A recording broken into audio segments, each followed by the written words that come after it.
ప్రాణం పోగొట్టుకోవాల్సి వచ్చింది. అప్పుడు మీకు సాధారణంగా వచ్చే ప్రశ్న ఏమిటంటే, బ్రదర్ ఇదే కదా ఈరోజు మనం చూస్తుంది, మన కళ్ళ ఎదుట దీన్ని చూస్తున్నాం కదా. ఏం చూస్తున్నారు? చెడ్డవాళ్ళు వర్ధిల్లడం మనం చూస్తున్నాం కదా,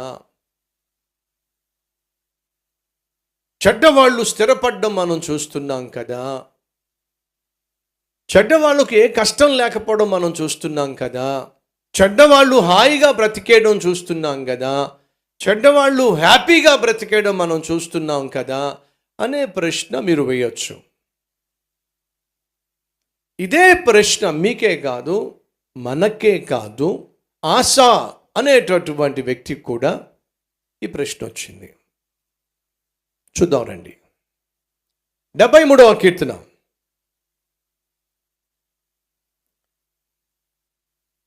ఈ ప్రశ్న ఈరోజు మనకు వచ్చిన ఈ ప్రశ్న మరొక వ్యక్తి ఆసాపు ఈ ప్రశ్న వేశాడు.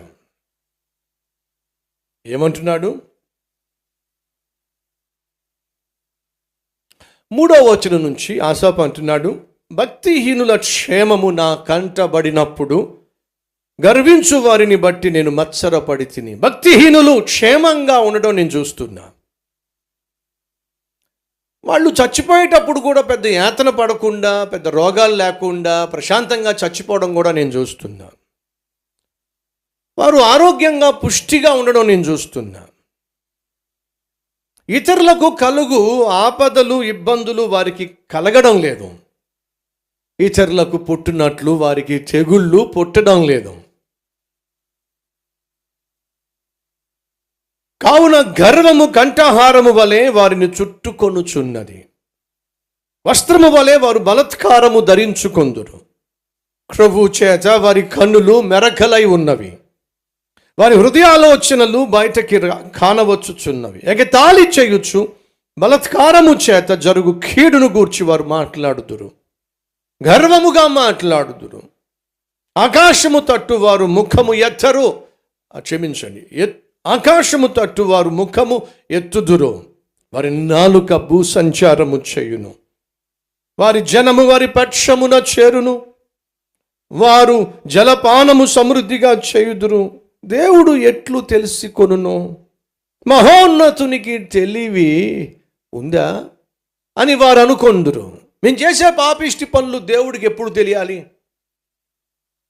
మాకున్న పైత్యము, మాకున్న గర్వము, మేము సంపాదించే అక్రమ సంపాదన దేవునికి ఎప్పుడు తెలియాలి అని వారు వారిలో అనుకుంటారు. అసలు ఆయనకి తెలివి ఉందా అని వారి మనసులో వాళ్ళు అనుకుంటారు. ఇదిగో ఇట్టి వారు భక్తిహీనులు, వీరు ఎల్లప్పుడూ నిశ్చంత గలవారై ధనవృద్ధి చేసి కొందురు. నిశ్చంత గలవారై ధనాన్ని బాగా పెంచేసుకుంటూ ఉంటారు.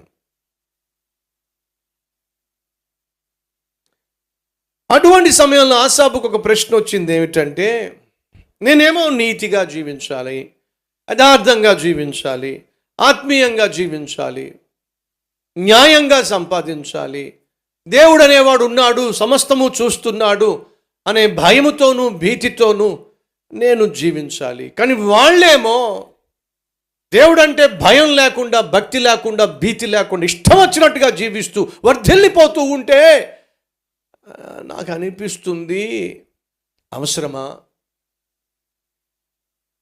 ఇంత నీతిగా జీవించటం అవసరమా? ఇంత పరిశుద్ధంగా జీవించటం అవసరమా? దేవుడు ఆశించినట్టుగా భక్తిగా జీవించటం అవసరమా అని నాకు అనిపిస్తూ ఉంది. ఈరోజు మనలో ఎవరైనా ఉన్నారా? బ్రదర్, నాకు కూడా అనిపిస్తుంది బ్రదర్. నాతో పాటు ఉద్యోగం చేసేవాడు 2 చేతులా సంపాదిస్తున్నాడు. బెంచి బల్లపై నుంచి సంపాదిస్తున్నాడు, బల్ల కింద నుంచి సంపాదిస్తున్నాడు.